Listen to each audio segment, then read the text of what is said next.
All right, good morning, everyone. All right, good morning. I got good morning from Nick. Good morning, everyone. All right, my name is Russell. I'm the recruiter for the college at ACC. For those of you who don't know me, maybe some of you have recognized me just visiting your school, maybe at an event. And for those of you who haven't seen me first time, it's awesome just to see you here. We're excited to have you guys here. Hopefully you're excited about being here. This is an awesome, amazing event that we have. I just want to maybe just to bring something to your attention. I don't know if you guys have received one of these. If you haven't received one of these, if you want to just raise your hand real quick. Anyone? If you haven't, hopefully you have. If you have, go ahead and open up to your schedule. We want to just make note of our schedule for the day. We've kind of gone through our HCC talks and tours, and that was awesome. That was amazing, right? And we're about to begin into our student panel, and then we're gonna have a break. We're going to talk about why Bible College, lunch, residential tours, admissions wrap-up, and ice cream social. But the student panel that we're going to get into, this is just an awesome opportunity for you guys to just kind of learn a little bit about us. And these students here, they're consistent of first-year students, second-year students, and we have an alumni there at the end. Yeah. And so it's an amazing time, and we just really... we want you to just hear from them. And so we'll even have some time at the end for just questions, and it's a way for you to just pick their brain. And so we don't want you to take it easy on them either. And so they're a little nervous, but it's gonna be good. And so I just wanna begin, and we just really, this is gonna be great. It's gonna be great, guys. All right, so I have a question for you guys. And the question is this, just to get to know, and for everyone to get to know you, okay? And it is, I want you to state your name, where you're from, and besides Jesus, what is one thing you are passionate about, okay? I'm going to start with Jude here, all right? Hi, everyone. I'm Jude Nickerson. I've grown up here my whole life. I was born here, I went to the high school here, and now I'm at the college. One thing, they're all going to say music, or at least most of them, so I'm going to say basketball. I really like basketball, I like playing it, like watching it. Yeah, that's me. My name is Joshua Lopez. I was born in San Francisco, California, raised in St. Louis. I came from the Men's Center, and I'm a second-year student now. Besides Jesus, I'm passionate about the Trinity, the Father, Son, and the Holy Spirit. No, I'm just kidding. I'm just kidding. I love to sing. I love music. I love guitar. So, Good. Hello, everyone. My name is Gabby. I am from Colombia, South America. I'm a second-year first semester student, and I am very passionate about music and guitar and singing and all that. So. My name is Emily. I am from here. I went to the high school, and now I go to college. What was the other question? Oh, what am I passionate about? Well, I'm passionate about music also. However, if we're going to pick a different one, volleyball is my sport. Good. Thank you. My name is Nick Grissom. I actually came into the men's recovery program in 2015. I attended the Bible College in 18 and 19, kind of right at the height of COVID. I actually met my wife the second year of Bible College. We have been married for 4 years now. We have 2 kids.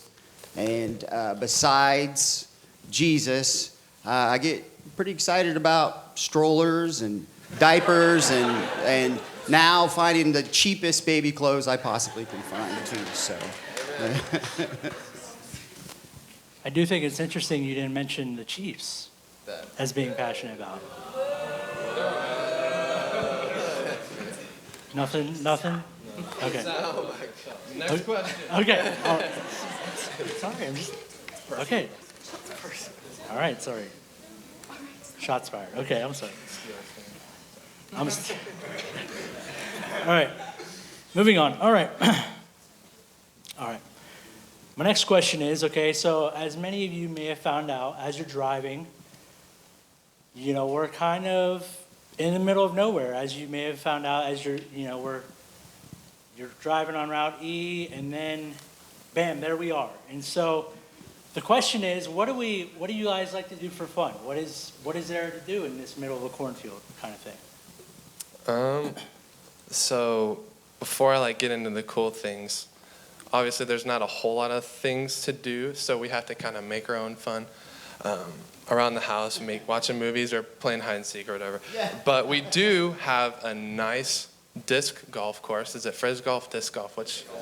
Disc golf course. I learned the hard way. You can't disrespect the name. Frisbee golf. No, and then we have the guys can go up to the gym by the men's center, and it has a bunch of workout equipment. I don't personally do that, but I play basketball. There's pickleball, volleyball, all those things. We can watch movies at night.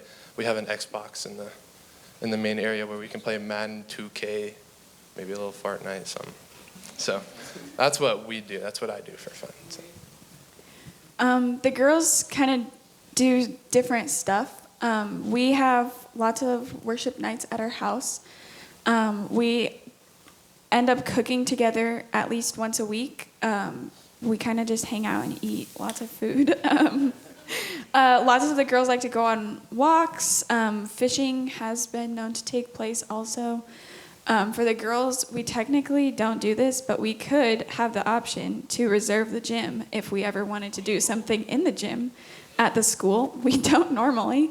But I know this is kind of a lame answer also, but we do have homework. So it's not like we're just walking around with hours and hours of free time. Some people have jobs and things, so yeah.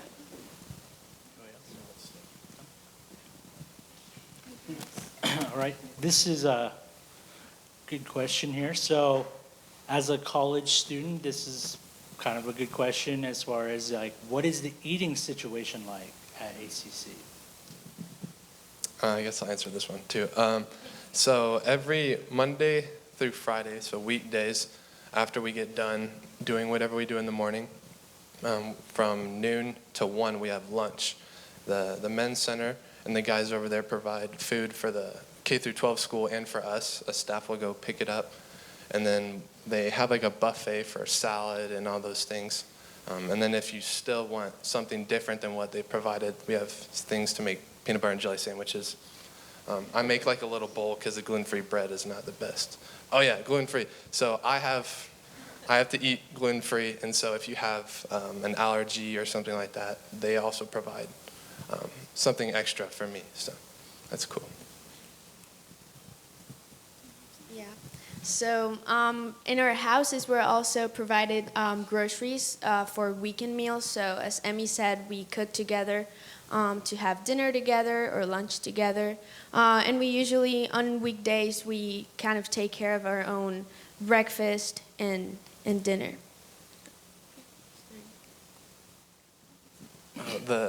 Another thing. If your house wants to, you can ask the staff, and they'll get you groceries to prepare a meal as a house. And so we've been, as a guy's house, we've been doing that a little bit more recently. Thank you, Chris, for preparing the food. What a legend. But so that's an option as well. One thing worth noting is within your tuition costs, you're provided one meal a day. And so anything other than that, you'll have to, that's an additional cost, but, so that's an additional on that, but, yeah. So, our question is, what is your favorite class at HCC?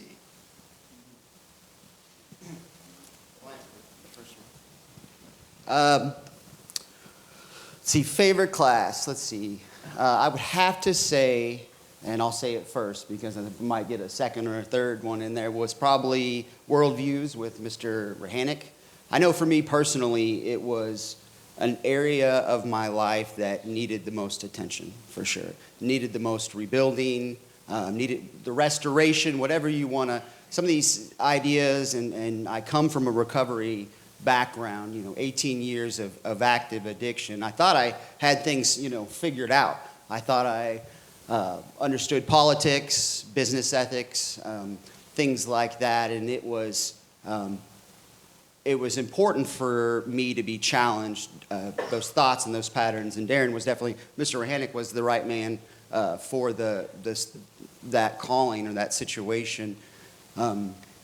Interesting enough, we something that sticks out from that class is a conversation piece that we like to use. It was a faith it till you make it, which, interestingly enough, may not be biblically sound, but it is fun to revisit some of those memories and stir it up. But it was definitely a class where God wanted to remove those scales from my eyes that were deeply embedded and really give me what we like to call Jesus goggles and a new way to view things. So it was crucial and important for my walk, for that class to have happened when it did. So That's a good answer.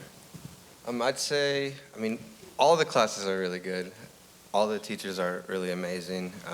Any New Testament, Old Testament class was really good for me because I've been a Christian for like 8-9 years, and it's really humbling to see that I really didn't know a lot, even after all those years. But I think speech, even though I didn't necessarily like it, was a good stretch for me because I am not a public speaker, but it really helped me. So speech. Speech? Yeah. Anyone else? All of them. I would also, to tag along with what Nick said about worldviews, I would also say that worldviews is one of my favorite classes that I've taken.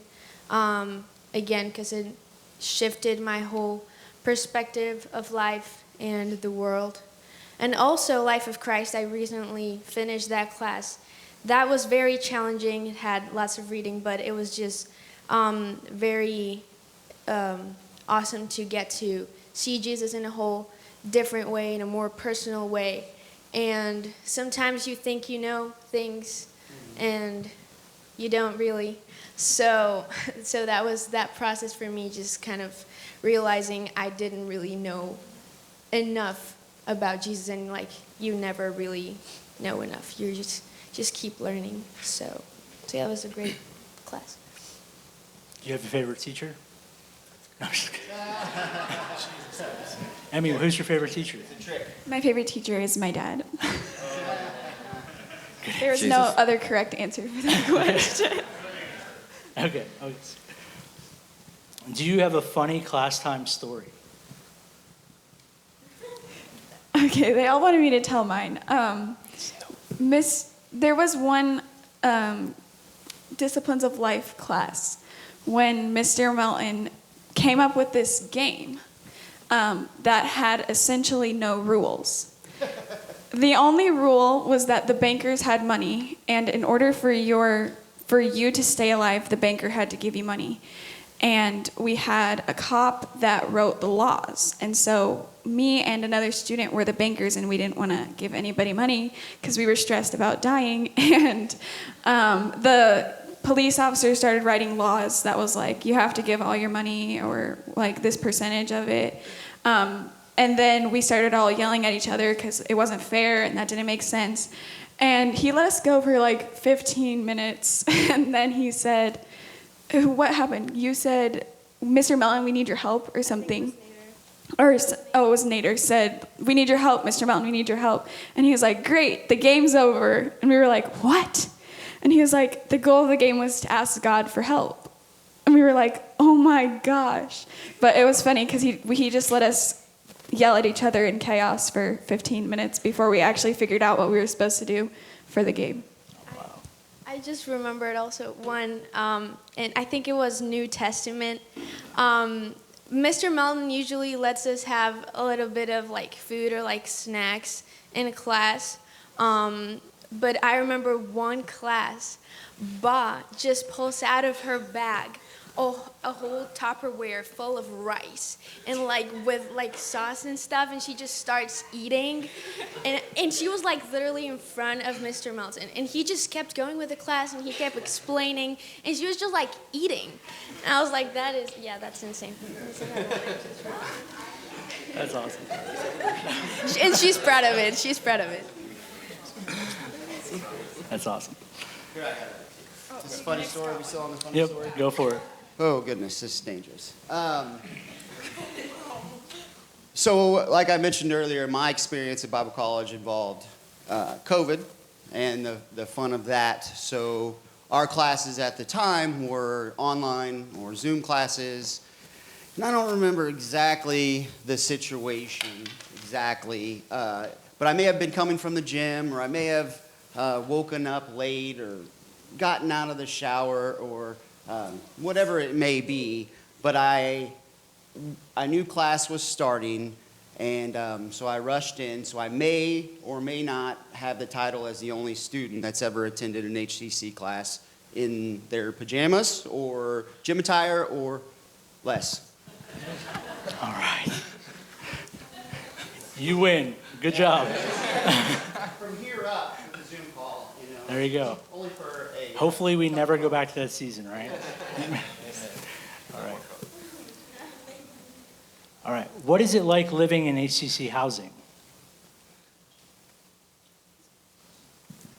I guess I can start this one, especially since I'm a second year and done it more. But it's one house for all the guys, one house for all the girls. We don't have a huge student population right now. I think we have 9 guys living in an 8-bedroom house at the moment. So there's only one pair of roommates. But depending on, again, the student population, I had a roommate my whole first year and last semester, but now I'm on my own. So it really just depends on what's available. But as it goes with just daily life, we do have times where we make fun.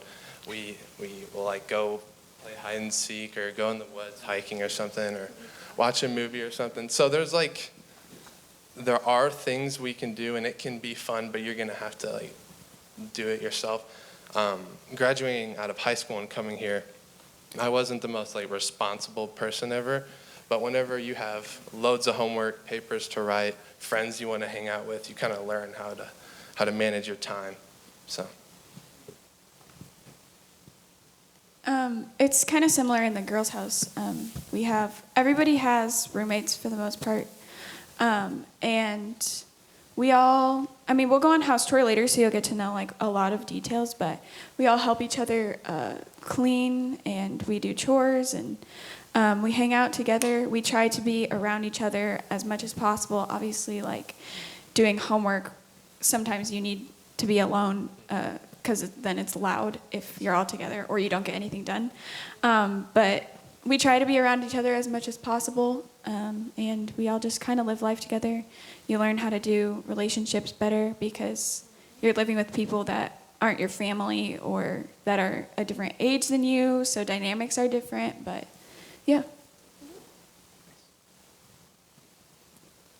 What is chapel like? So everybody that comes to HEC has to do chapel. In the beginning, when you're first year, it's usually around 1 chapel per semester. And you have to preach a message. Some people do a little bit of testimony. It's just an amazing experience to hear the heart behind your fellow classmates or your friends. For me personally, all throughout like middle school and high school, I'd never presented a project. I would always like take the F or just call off school because I was scared to do it. So I'd never challenged myself in this way, but I think it's good because Christianity is a verbal religion. Like you preach the gospel with your words. So whatever capacity you preach the gospel, whether you're a stay-at-home mom or a preacher, you have to learn how to do that.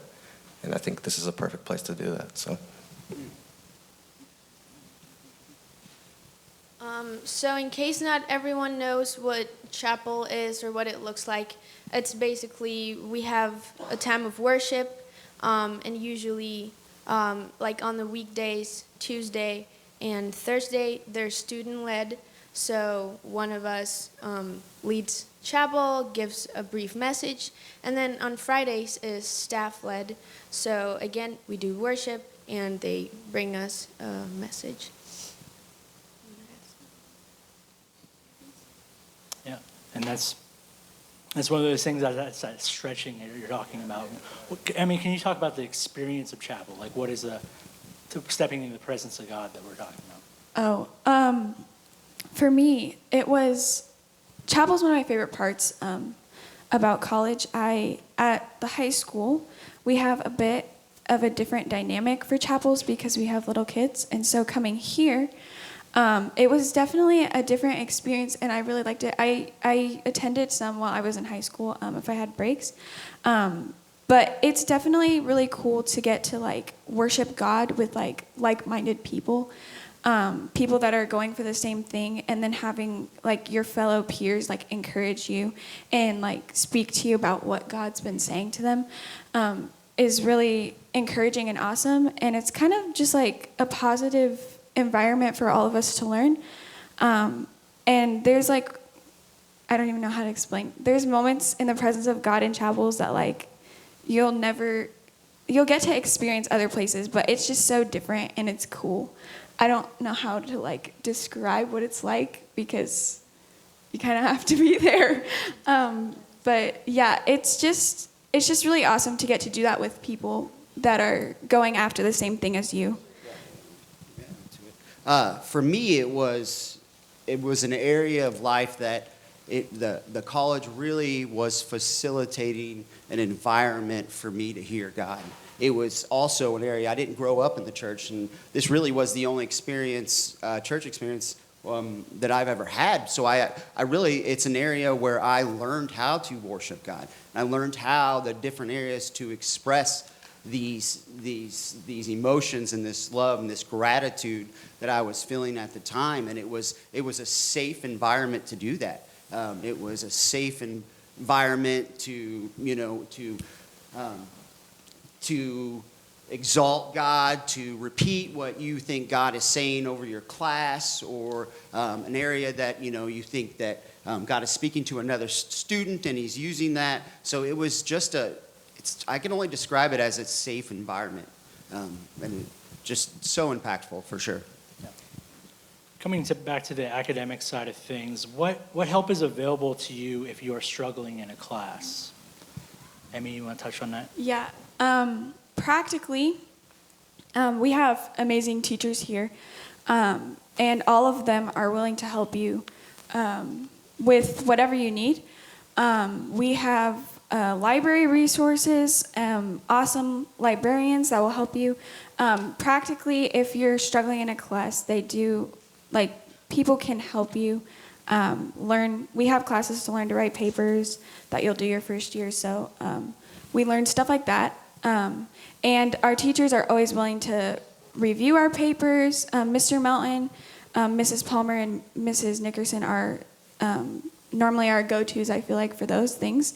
Unless Mr. Melton is your teacher, then you can't have him peer review your paper. But we have resources like that. We do have the library, so for any practical research, that's what that's for.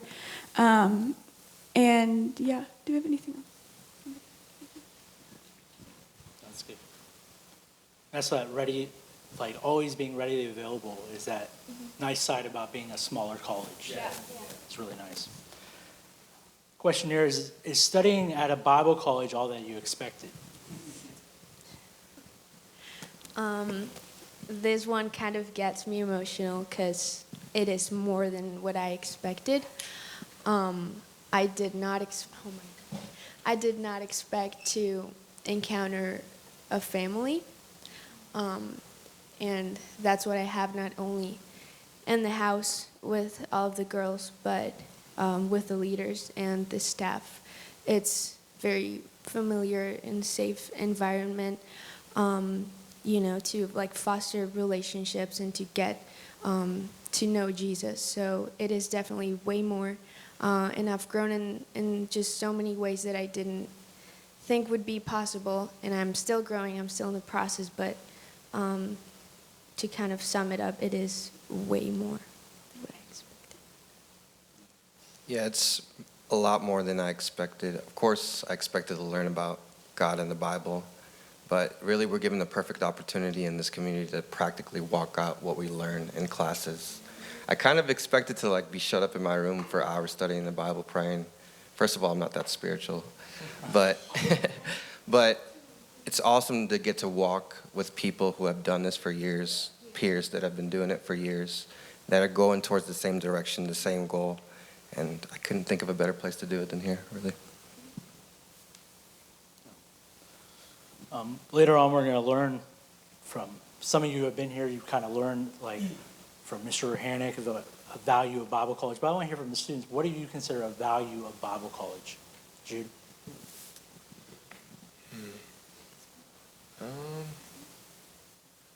A value, at least to me, that I've really held on to, I kind of hit on earlier, was kind of growing up, not just becoming like a man, but also like a man of God. Being a man, I'm a man, Joshua. No, being in a house with other guys is kind of like a pressure cooker. Well, Mr. Mellon talks about Bible college as like a pressure cooker because it really, through things like this, public speaking in chapels and all these things really do encourage growth, and growth that would be quicker than if you weren't at Bible college, like if you were going to work and all these things.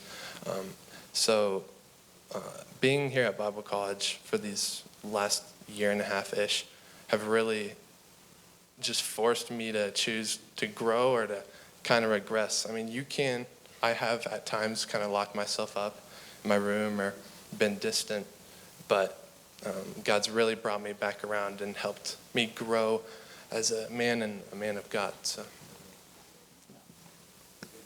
Nick, you want to touch on that at all? Value? Sure. For me, and I'll kind of intertwine it with some when I can't help but I keep hearing the word accountability. For me, coming from the Men's Center and coming from a recovery background, I needed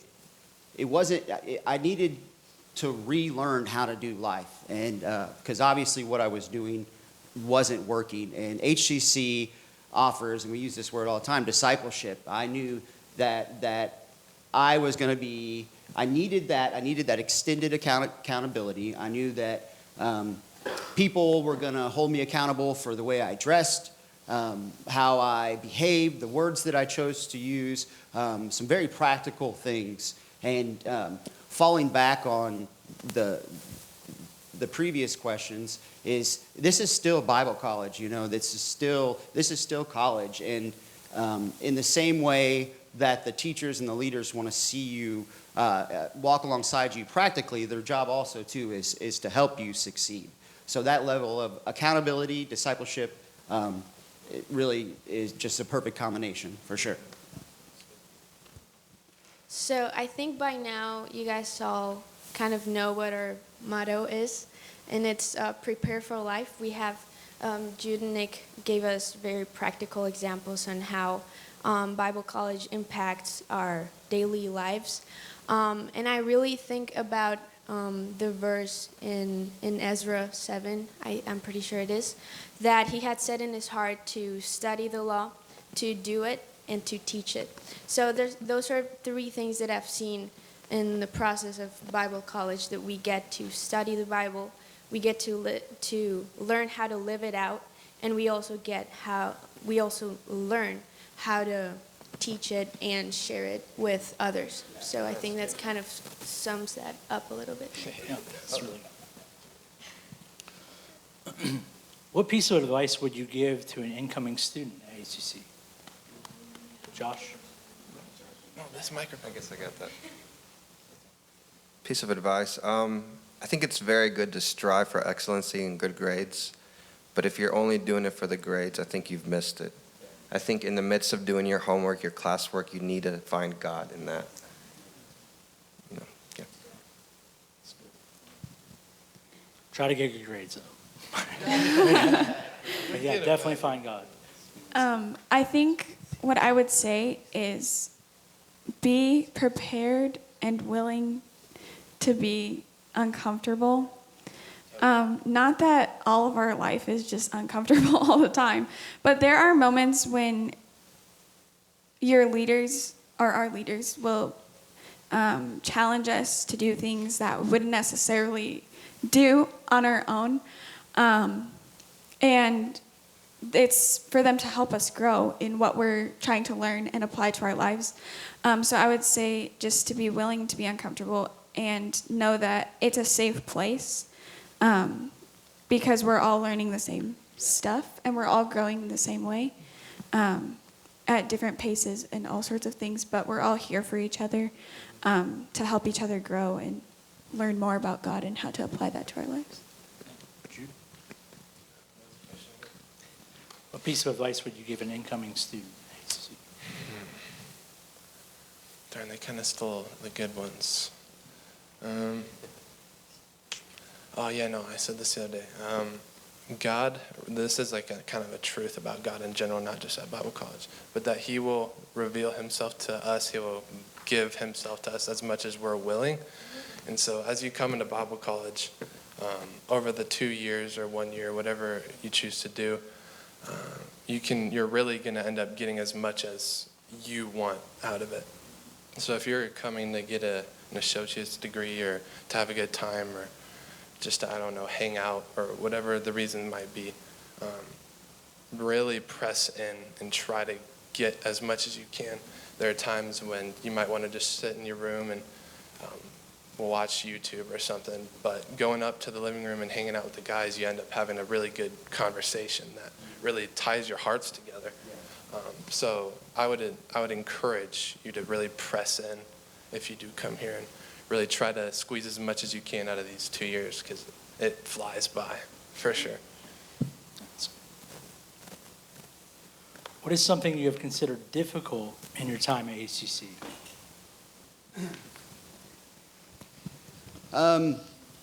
It's interesting that what I find difficult, a lot of other students call it a highlight of Bible college. But because the college, HCC, is so diverse, we're multi-generational, multicultural, you get people that are at different stages of life, different seasons of life. So it was challenging for me to come into that communal living with young men who may not have ever done their own laundry or may not have ever had to clean up after themselves. So it was challenging at first, but also looking back at it in hindsight after that first and second semester, just looking back and seeing the growth that we saw in some of the younger students was really neat to see. The communal living it's a highlight and it's also challenging. I remember a story. Came around we were across the lake at the time, and our kitchen or cooking area or refrigerator space area was small, to say the least. And I came around the corner, and we had our international students who had fish. They were gutting fish in the kitchen, and they were scaling them too. So there were scales on the wall, and which was normally perfectly normal to them. That was a part of it. It would not necessarily be appropriate for communal living. So it was neat to be able to meet each other where we were at and discuss, but also work through some of those situations in a practical way. So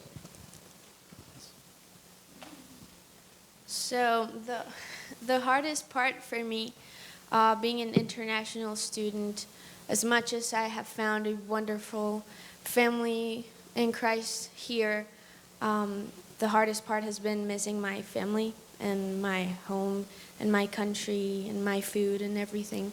So that can get overwhelming and a lot sometimes, but there is an amazing support system over here. Friends, family, staff, and everything. So yeah, whenever those mental breakdowns come, there's always someone who's gonna be your shoulder to cry on.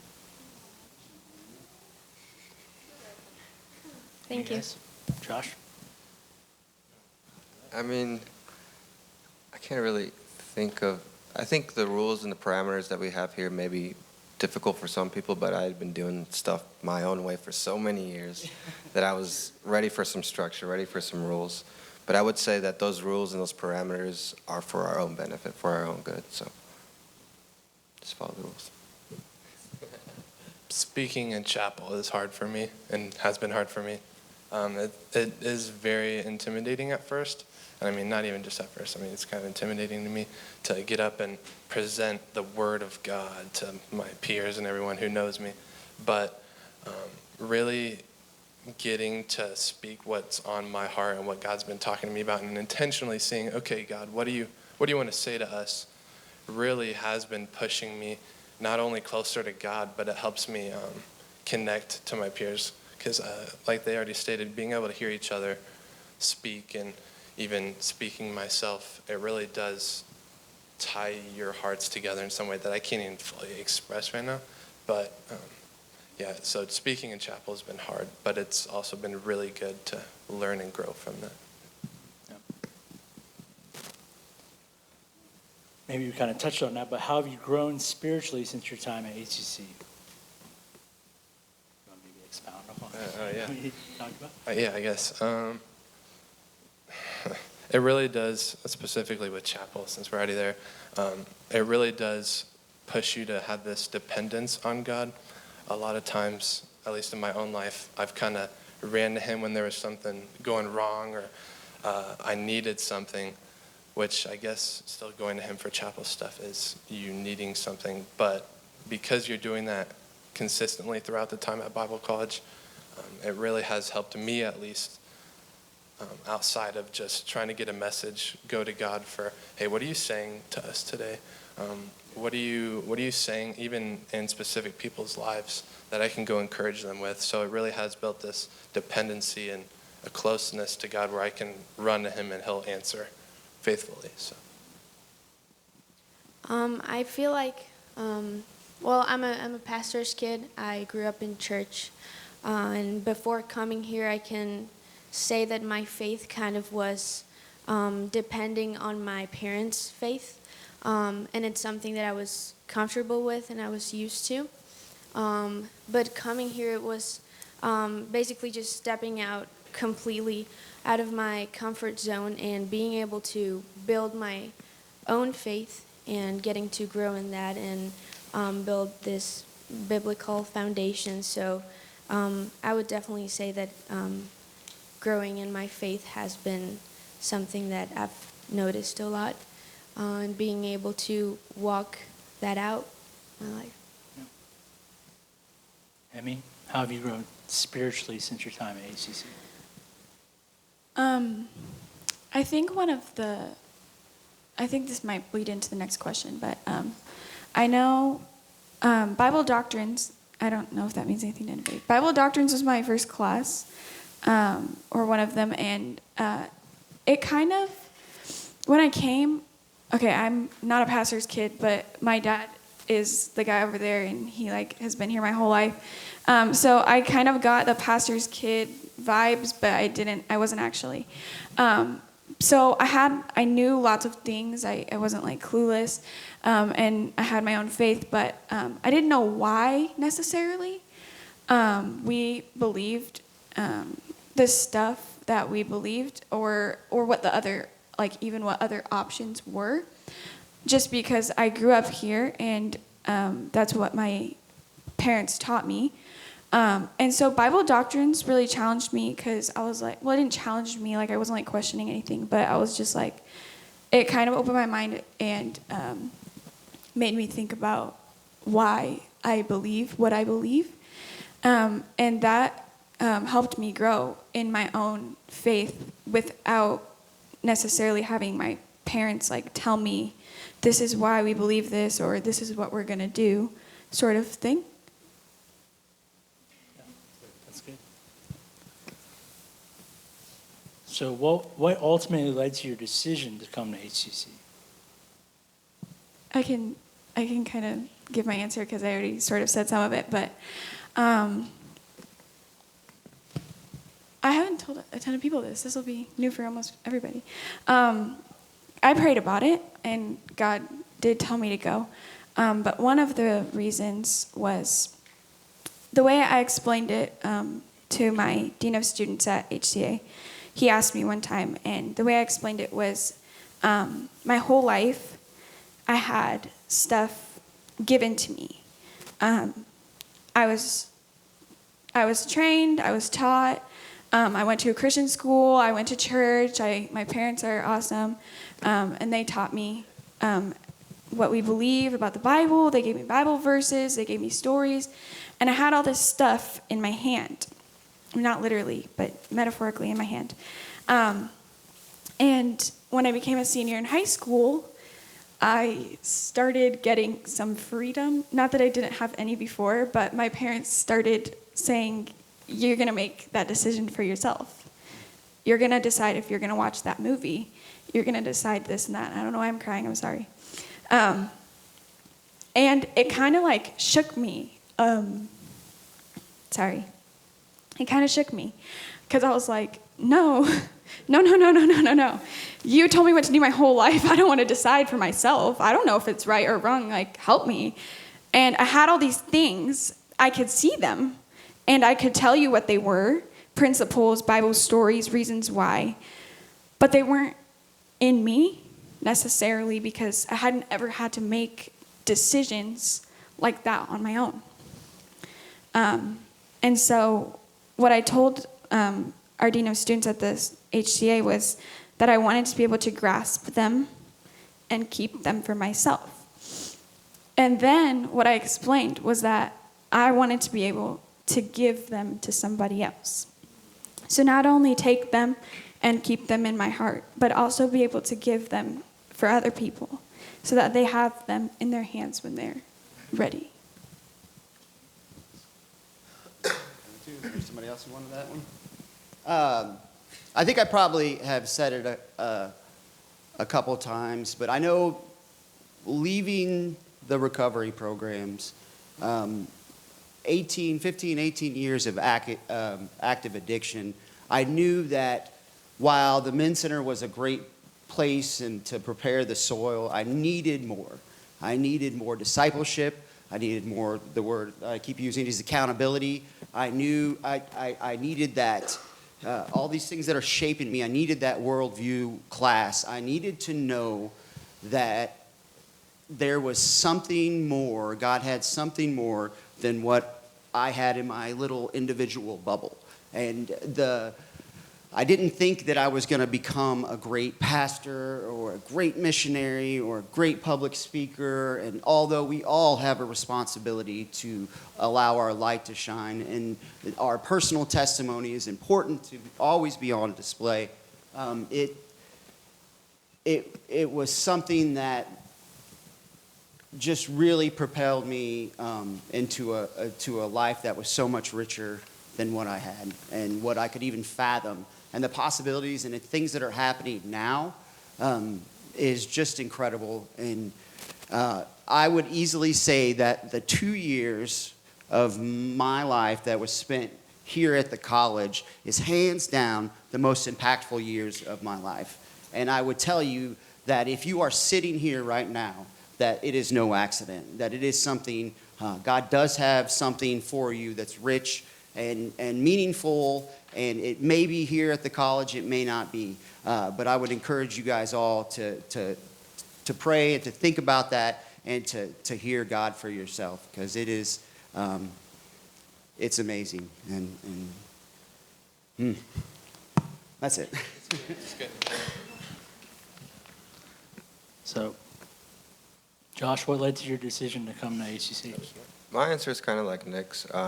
I didn't hear the audible voice of God, though I know he can do that if he wants to. But I do feel like he stirred my desire to come here.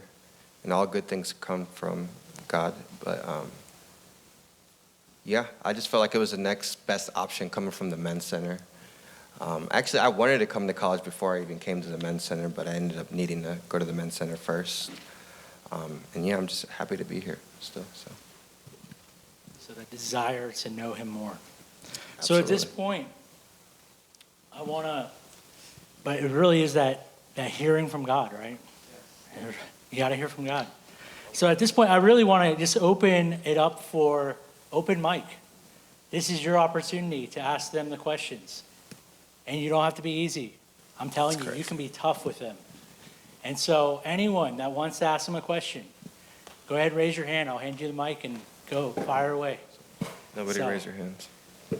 No, raise your hands. I give you permission. So, all right, here we go. What are your plans after leaving here? When you get done with, like, you don't have to know exactly, if you don't know, that's fine. I'm just curious what's next. I feel like I don't have like a definite answer to what I would like to pursue after this.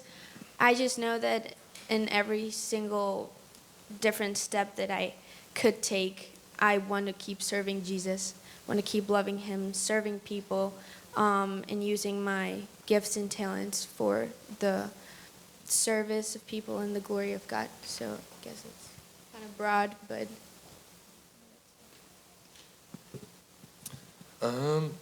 Yeah, as of right now, just practically, it looks like my plan is to move into the apartments possibly and work full-time here in the community. There's still time for different doors to open up. I don't feel called to not be here right now. I feel like I need to be here and serve in the church and the youth group and different things like that. But my dad got called from, is Florida or Colorado, I can't remember, but he got called to here right after high school pretty quickly. And so I know God could kind of send me wherever he wants. But right now it's looking like I'll just stay here for a little bit.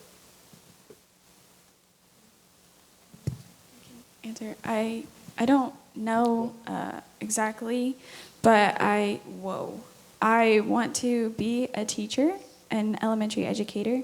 So I plan to pursue my degree in elementary education. Don't know specifics about that yet or anything, because I have a year left. So I also have a year, so it's kind of up in the air. Ideally, I want to stay here and do a third year, continue Bible education. I want to grow in worship leading, so.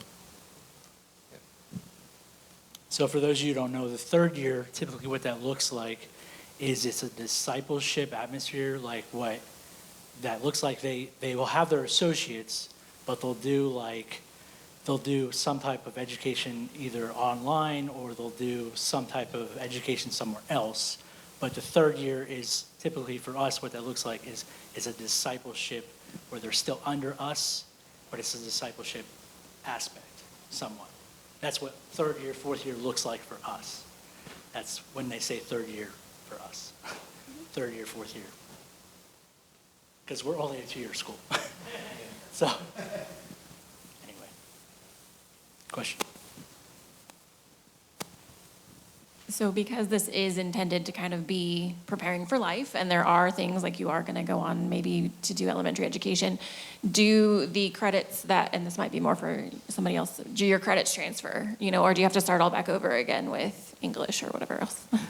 I'm fairly certain, please correct me if I'm wrong, but you're going to answer it? Oh, she's going to answer it. Thank God. So I'm Christy Rehanek, I'm the registrar here. So we are accredited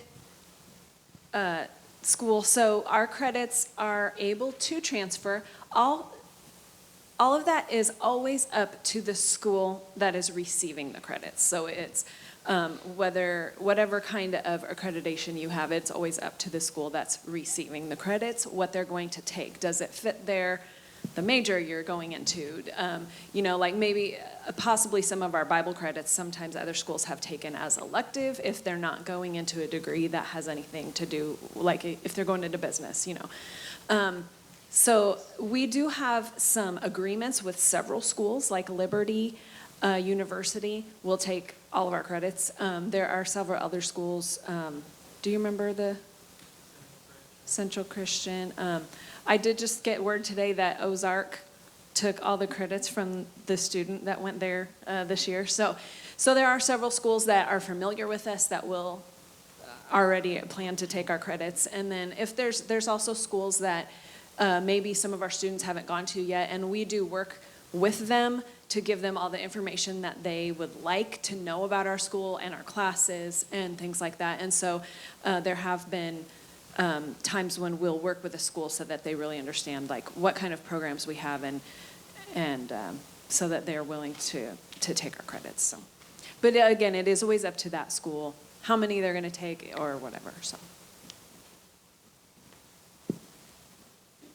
My question is, as Bible college students, could you please explain to me, I've been having a little trouble knowing what the millennium is and all that in Revelation. And if you guys had a minute, no, I'm just kidding. I want to ask specifically for you guys who have kind of grown up in the church. Can you explain or expound a little bit more on, I think you all said something about we kind of grew up knowing what we believe, but maybe not why we believed it. Can you maybe expound a little bit on how that process worked for you guys, how you found that out as you went through Bible college, or if you would have been able to without it? If I would have been able to? Been able to what? Like live? Figure it out. Figure out why figure you it knew. out. Oh, that's a good question. Well, when I say that I knew, I had the principles. I could not have pointed them out in the Bible. However, I was told they were there. So this is going to sound awful. I was trusting that my parents were correct and that they were in there. But we get the chance here to actually find them in the Bible and know where they're at. And then we go back and find context and stuff to figure out why we're believing this certain principle about this Bible verse. Could I have done that on my own? Probably not. I mean, maybe later, but not right now. No. Yeah, so I don't remember if it was worldviews or doctrines. I think it's doctrines, but I also grew up in the church learning, okay, we're doing communion. I mean, the pastor would like walk us through that, but especially as a younger kid, I wasn't exactly paying attention. I was like, I get juice in a little cracker. So there are different things like that, or even the Trinity and how all that works and how Jesus was still God and man and like 100% God, 100% man, all those things. How do I believe all these things?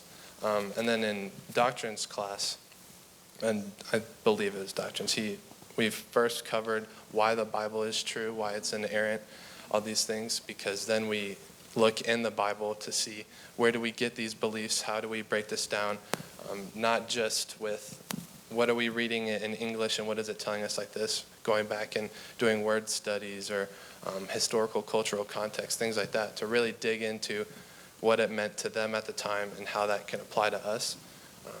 So that was a different process through Bible research and doctrines and things like that. I was going to add to answer that question. Before coming here, I had two options. I could have gone to music school a few hours away from my hometown. I didn't know where I was going to live, didn't know where I was going to go to church, didn't know the school that I was going to get into or the people that I was going to meet. And then I had Bible college on the other hand. And I, like, as of right now, I, like, looking back to that, if I would have gone the other way, I wouldn't have learned anything that I've learned here. I wouldn't have had the strong convictions that I have now. I wouldn't have these foundations that I'm building now.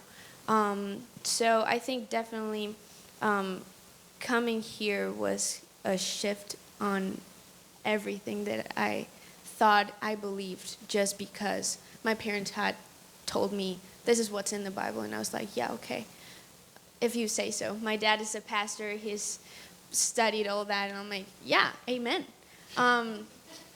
So yeah, now I get to see all these things for myself, experience God for myself, experience his presence. So yeah, all those things that I knew in my head translated to my heart, and I'm in that process of walking that out. So and to answer your first question, I don't know stuff about the millennium, but Jesus is coming back, and that is a fact. So there you go. Yeah. That's a fact, Jack. All right. Anybody else? Anybody else?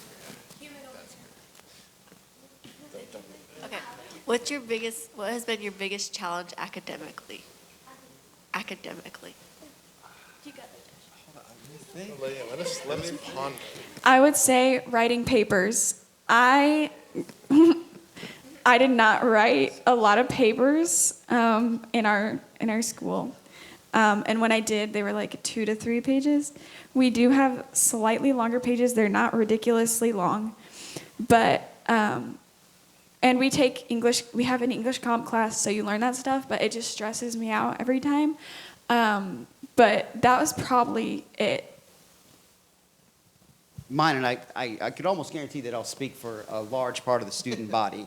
The amount of reading, if you are not necessarily, I am personally not necessarily a fast reader, so a lot of the text I would have to go back and probably read it again. So not only did I have to read it once, I had to read it twice. So it was, for academically, it was that for sure. Let's get one more question.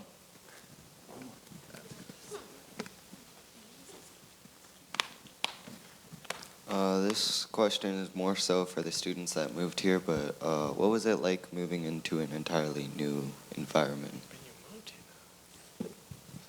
Scary. There you go. Yeah, no, well, I'm going to elaborate. Hold on. It was scary. I had come here a few times before with my family to visit. But it was definitely scary to kind of feel so far from home. Again, as I said earlier, I had the choice of moving away a few hours away from my home, so I could have gone, like if I had done that, I could have gone and visited them way more often. But like here, feeling so far away from everything, besides, Harlan, far away from everything already. So it was kind of scary to get used to that and also build relationships for myself and talk to people and learn all of those things. But it's definitely a process that God walks you through, and it's going to be hard at times, but you have people to support you. Well, those were really good questions. Within that booklet also, I want to encourage you guys, there's a notes section. Write down more questions throughout the day. There's also, there's a place where they have questions already in there that you can ask. Then there's faculty and staff here, there's students here. Ask those questions, get your questions answered today. We don't want you leaving with questions unanswered. And so can you do me a favor? Can you give this student panel a big round of applause?